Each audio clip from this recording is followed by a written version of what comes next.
नमस्कार दोस्तों, दिव्या ज्ञान कहानियां चैनल में आपका स्वागत है। प्रिय दर्शकों, आज हम आपके लिए एक अद्भुत और रहस्यमय कहानी लेकर आए हैं, जिसे सुनकर आपके जीवन में सकारात्मक बदलाव आ सकता है। आज की हमारी कहानी का शीर्षक है, कौन सा पाप बनाता है इंसान को गरीब और दुखी। प्रिय दर्शकों, जीवन में सुख शांति बनाए रखने के लिए ये वीडियो देखना आपके लिए बहुत जरूरी है। तो प्यारे दर्शकों, आपसे गुजारिश है ये वीडियो लास्ट तक देखें। प्रिय दर्शकों, यह कहानी एक छोटे से शांत और मनमोहक गांव की है, जो हरी भरी वादियों और सुगंधित फूलों से सुसज्जित था। इस गांव में एक विशाल पीपल के वृक्ष के नीचे एक वृद्ध गौ माता निवास करती थी। उनकी त्वचा धवल और चमकदार थी, मानो चांदनी रात में दूध की धारा बह रही हो। उनकी गहरी शांत आंखों में स्नेह और करुणा की ऐसी अद्भुत ज्योति थी, जो देखने वालों के हृदय को सहज ही मोह लेती थी। गांव के लोग उन्हें अत्यंत श्रद्धा और प्रेम से गौ माता कहकर पुकारते थे और उनके प्रति अटूट भक्ति रखते थे। गौ माता का स्वभाव अत्यंत शांत, ममतामयी और वात्सल्य से परिपूर्ण था। ऐसा लगता था मानो उनके हृदय में समस्त गांव वालों के लिए मातृत्व की गहरी भावना बसी हो। बच्चे उनके पास आकर खेलते और बुजुर्ग उनकी छाव में बैठकर विश्राम करते थे। गौ माता के समीप बैठते ही लोगों के मन को असीम शांति और संतोष की अनुभूति होती थी। गांव की महिलाएं अपने छोटे बच्चों को गौ माता के पास ले जाकर उनके सिर पर हाथ फेरने की प्रार्थना करती थी, ताकि उनके बच्चे स्वस्थ और दीर्घायु हों। सूरज ढलने के बाद जब गांव में हल्का हल्का अंधकार छा जाता था, तब गौ माता की उपस्थिति गांव में एक दीपक के समान प्रतीत होती थी, जो मार्ग दिखाती और भय को दूर करती थी। गांव के लोग मानते थे कि गौ माता का आश्रय गांव पर ईश्वर का आशीर्वाद है, जो उनके सुख और समृद्धि का रक्षण करता है। इस प्रकार गौ माता न केवल गांव की एक सदस्य थी, बल्कि एक ऐसी दिव्य शक्ति का प्रतीक थी, जो प्रेम, करुणा और शांति का संदेश देती थी। उनके अस्तित्व से पूरा गांव एक बड़े परिवार की तरह था, जहां एकता, स्नेह और सहयोग का भाव सदा विद्यमान रहता था। गांव के बच्चे, बूढ़े और युवा सभी गौ माता के पास जाकर जीवन के विभिन्न प्रश्नों के उत्तर पूछते थे।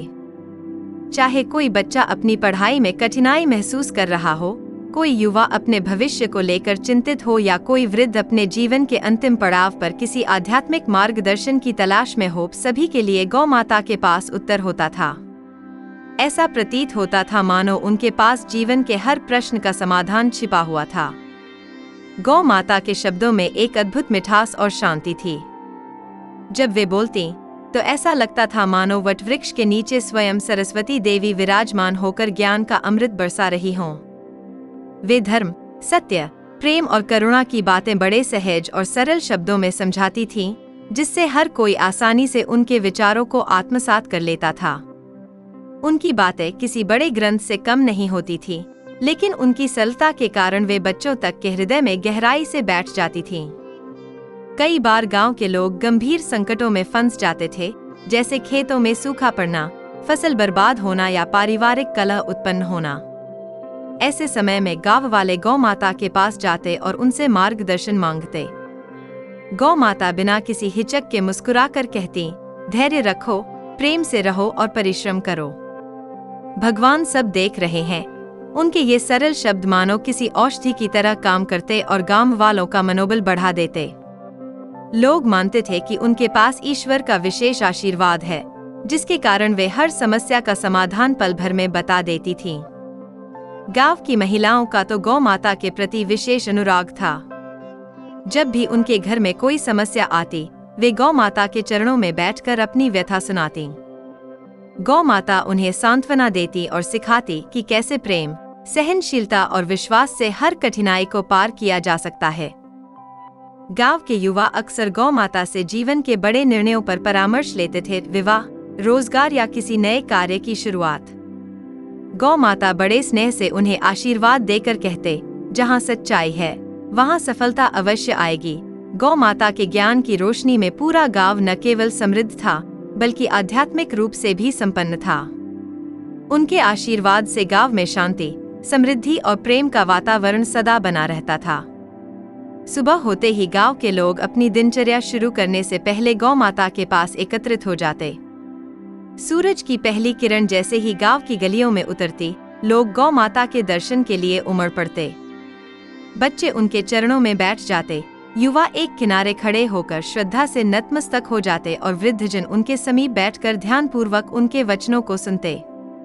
ऐसा प्रतीत होता था मानो किसी गुरुकुल में ज्ञान की गंगा प्रवाहित हो रही हो। गौ माता के शब्दों में न केवल गहरा ज्ञान और अनुभव झलकता था, बल्कि वे जीवन के मार्ग को उज्ज्वल और सरल बनाने का उपाय भी बड़ी सहजता से प्रस्तुत करती थीं। उनके वचनों में किसी प्रकार का क्लिष्टता नहीं होती थी, लेकिन उनकी सरलता में अद्भुत गहराई थी, जो सुनने वालों के हृदय को छू जाती थी। जब कभी गांव में कठिन समय आता, किसी के घर में कोई बीमार हो जाता, खेतों में फसल खराब होने का भय सताने लगता या कोई पारिवारिक समस्या आ खड़ी होती, तो लोग गौ माता के पास जाकर उनका आशीर्वाद और मार्गदर्शन प्राप्त करते थे। गौ माता धैर्यपूर्वक उनकी बातें सुनती और अपने शांत स्वर में उन्हें साहस और सच्चाई के पथ पर चलने की प्रेरणा देती। उनके कहे हुए शब्द गांव वालों के लिए किसी संजीवनी बूटी के समान होते थे, जो हर संकट की घड़ी में आशा और आत्मबल प्रदान करते थे। गौ माता का प्रेम और ज्ञान पूरे गांव को एक सूत्र में बांधकर रखता था। गांव में कभी भी कोई बड़ा विवाद या मनमुटाव नहीं होता था, क्योंकि गौ माता के सानिध्य में हर मन शांत रहता था। उनके उपदेश केवल उपदेश न होकर जीवन के सरलतम नियम थे, जिनका पालन करने से गांव में प्रेम, सहयोग और समृद्धि का वातावरण सदा बना रहता था। लोग मानते थे कि गौ माता केवल एक गौ नहीं, बल्कि साक्षात धर्म और करुणा की मूर्ति थी, जो अपने प्रेम और वात्सल्य से पूरे गांव को आलोकित कर रही थी। गांव के बच्चे जब कभी आपस में झगड़ते, तो माता पिता उन्हें गौ माता के पास ले जाते। गौ माता स्नेह से उनके सिर पर हाथ फेरती और प्रेम पूर्वक उन्हें एक दूसरे की मदद करने का महत्व समझाती। उनकी गोद में सिर रखकर बच्चों को अनोखी शांति मिलती थी, मानो माँ की गोद में हों। युवा अपनी महत्वाकांक्षाओं और संघर्षों को गौ माता के समक्ष रखते और बदले में उन्हें धैर्य और निष्ठा से आगे बढ़ने की प्रेरणा मिलती। वृद्धजन, जिनके जीवन का अनुभव गहरा था, गौ माता के पास बैठकर जीवन के अंतिम पड़ाव में अध्यात्म और शांति की खोज करते थे। गौ माता के ज्ञान के प्रकाश से गांव का हर व्यक्ति अपने जीवन में दिशा पाता था। उनके आशीर्वाद से गांव में न केवल भौतिक समृद्धि थी, बल्कि आध्यात्मिक उन्नति भी होती थी। गांव वालों के लिए गौ माता का आंगन एक तीर्थ स्थल के समान था, जहां हर दिन नए संकल्प और ऊर्जा के साथ जीवन जीने की प्रेरणा मिलती थी। गांव के एक कोने में छोटे से झोपड़े में रहने वाला रामू अपनी निर्धनता और कठिनाइयों से बहुत व्यथित था। उसका परिवार दिन भर मेहनत करता, लेकिन फिर भी पेट भरने के लिए पर्याप्त अन्न जुटाना कठिन था।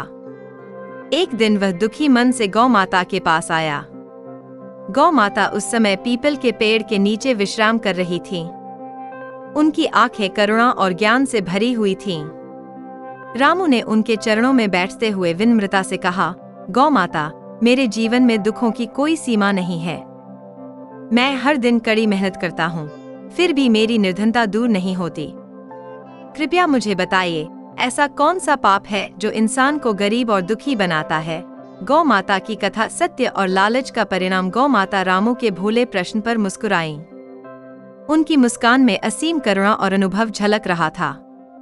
उन्होंने बड़े स्नेह से रामू के सिर पर अपने सींगों का स्पर्श किया और कहा, वत्स, यह प्रश्न केवल तुम्हारा नहीं है। यह तो हर मनुष्य के मन में किसी न किसी मोड़ पर अवश्य उठता है।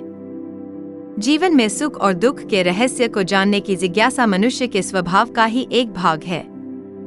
आओ, मैं तुम्हें एक प्राचीन कथा सुनाती हूँ, जो तुम्हारे प्रश्न का उत्तर देगी।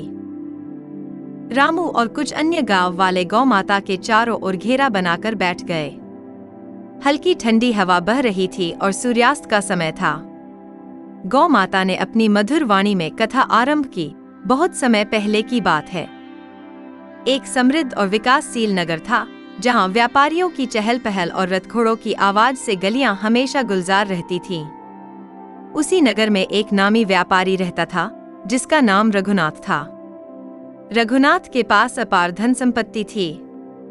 उसके विशाल भवन संगमरमर से बना था और चारों ओर सुनहरे बेलबूटों की नक्काशी की गई थी। महल के आंगन में रंग बिरंगे फूलों से सुसज्जित बाग बगीचे थे, जहां हर मौसम में अलग अलग प्रकार के सुगंधित फूल खिलते थे। रघुनाथ के पास कई सेवक सेविकाएं थीं, जो उसके महल की देखरेख करते और उसकी हर छोटी बड़ी आवश्यकता का ध्यान रखते थे। नगर में उसकी गिनती सबसे धनी और प्रभावशाली व्यक्तियों में होती थी। लोग उसके वैभव और ऐश्वर्य को देखकर आश्चर्यचकित हो जाते थे। उसका व्यापार दूर दूर तक फैला था। कारवां भर भर कर उसके लिए बहुमूल्य वस्तुएं लाते और नगर के विभिन्न बाजारों में बेचा जाता था। लेकिन जितना रघुनाथ धनवान था, उतना ही वह लालची और असत्यभाषी भी था। उसके मन में धन और संपत्ति के प्रति इतनी आसक्ति थी कि वह दूसरों के सुख दुख की परवाह किए बिना सिर्फ अपने लाभ की सोचता था। यदि किसी अन्य व्यापारी का व्यापार फल फूल रहा होता, तो रघुनाथ उसे गिराने के लिए किसी भी सीमा तक चला जाता। वह अक्सर अपने प्रतिस्पर्धियों के खिलाफ झूठी अफवाहें फैलाता, जिससे उनके ग्राहक उससे दूर हो जाएं। रघुनाथ की वाणी में मिठास थी, लेकिन उसका हृदय कठोर और स्वार्थी था। वह दूसरों के हितों में बाधा डालने और अपना स्वार्थ साधने के लिए किसी भी प्रकार का छलकपट करने से पीछे नहीं हटता था। उसके पास अपार धन संपत्ति होने के बावजूद उसकी लालसा कभी समाप्त नहीं होती थी। उसे हमेशा लगता था कि उसे और अधिक चाहिए। रघुनाथ का स्वभाव ऐसा था कि वह किसी की भी सफलता देख नहीं पाता था और ईर्ष्या से भरकर उनके खिलाफ षड्यंत्र रचने लगता था। नगर के लोग उसकी इस प्रवृत्ति से परिचित थे, लेकिन रघुनाथ के पास धन और सत्ता की इतनी ताकत थी कि लोग उससे खुलकर विरोध करने की हिम्मत नहीं कर पाते थे। हालांकि कई लोग मन ही मन उसे नापसंद करते थे और उसकी नीतियों को अनुचित मानते थे। गौ माता कुछ क्षण रुकी, फिर आगे कहने लगी, रघुनाथ का हृदय कभी भी संतोष का अनुभव नहीं करता था। वह प्रतिदिन अपनी संपत्ति की गणना करता, लेकिन उसकी लालसा कभी समाप्त नहीं होती। यदि वह किसी गरीब को सुखी देखता, तो उसके हृदय में जलन उठती। वह सोचता कि गरीब व्यक्ति को इतनी खुशी कैसे मिल सकती है, जबकि उसके पास संपत्ति नहीं है। रघुनाथ का मन इतना कठोर था कि वह निर्धनों का अपमान करता और कभी किसी की सहायता नहीं करता। नगर में कई बार अकाल पड़ा, लोग भूखे रहे, लेकिन रघुनाथ ने अपने भंडार के द्वार कभी किसी के लिए नहीं खोले। वह सोचता था कि दूसरों की मदद करने से उसका धन घट जाएगा। रामू और अन्य श्रोताओं की आंखें कथा में डूब चुकी थीं। गौ माता ने आगे कहा, एक दिन नगर में एक साधु आया। साधु के पास कुछ नहीं था, लेकिन उसके चेहरे पर अद्भुत तेज था। वह साधु नगरवासियों को परोपकार और सत्य का महत्व समझा रहा था। जब वह रघुनाथ के महल के पास पहुंचा, तो उसने विनम्रता से कहा, व्यापारी जी, संसार का सबसे बड़ा धन प्रेम और परोपकार है। आप इतने धनवान हैं, क्यों न कुछ अन्न और वस्त्र गरीबों में बांटें? रघुनाथ साधु की बात सुनकर क्रोधित हो गया। उसने साधु से कहा, मेरा धन मेरी मेहनत का परिणाम है, इसे किसी और के साथ क्यों बांटूं? साधु मुस्कुराए और बोले, धन वही सार्थक है जो दूसरों के काम आए, वरना यह धन भी एक दिन तुम्हें दुख और चिंता देगा। रघुनाथ ने साधु की बातों को अनसुना कर दिया। कुछ वर्षों बाद रघुनाथ की संपत्ति नष्ट होने लगी। व्यापार में हानि हुई और उसके महल का वैभव धीरे धीरे कम होने लगा। लेकिन सबसे बड़ा दुख यह था कि जब वह संकट में पड़ा, तो नगर में कोई भी उसकी सहायता के लिए आगे नहीं आया। लोग कहते थे कि रघुनाथ ने जीवन भर किसी की मदद नहीं की, इसलिए आज उसे अकेले ही अपने दुख का सामना करना पड़ेगा। गौ माता ने कथा समाप्त की और कहा, वत्स, मनुष्य को अपने सुख और दुख का उत्तर स्वयं अपने कर्मों में मिलता है। जो व्यक्ति सत्य और परोपकार के मार्ग पर चलता है, उसे सच्ची समृद्धि और आनंद की प्राप्ति होती है।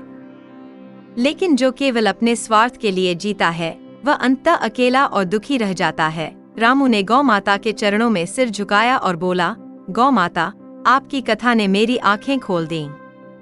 मैं सत्य और परोपकार के मार्ग पर चलने का प्रयास करूंगा। उस दिन से गांव के लोग न केवल गौ माता के वचनों का अनुसरण करने लगे, बल्कि सत्य, परिश्रम और परोपकार को अपने जीवन का हिस्सा बना लिया। रामू ने गौ माता को प्रणाम किया और संकल्प लिया कि वह अपने जीवन में सत्य, परोपकार और नम्रता का पालन करेगा। समय बीतता गया। रामू ने सत्य और परोपकार का मार्ग अपनाया और धीरे धीरे उसका जीवन सुधरने लगा। लेकिन एक रात रामू ने सपना देखा। सपने में गौ माता प्रकट हुई और बोली, रामू, याद रखना, जब तुम सफल हो जाओगे तब भी विनम्रता बनाए रखना। जो व्यक्ति सफलता के बाद अहंकार में आ जाता है उसका पतन निश्चित है। रामू ने इस संदेश को गहराई से आत्मसात किया और जब वह समृद्ध हुआ तब भी अपने गांव के गरीबों की मदद करता रहा। उसने गांव में एक धर्मशाला बनवाई और निर्धनों के लिए भोजन की व्यवस्था की।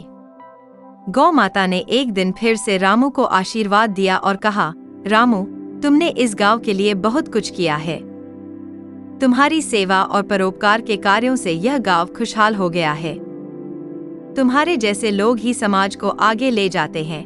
प्रिय दर्शकों, इस कहानी का रहस्य यही है कि सफलता के साथ विनम्रता और सेवा भाव बनाए रखना आवश्यक है।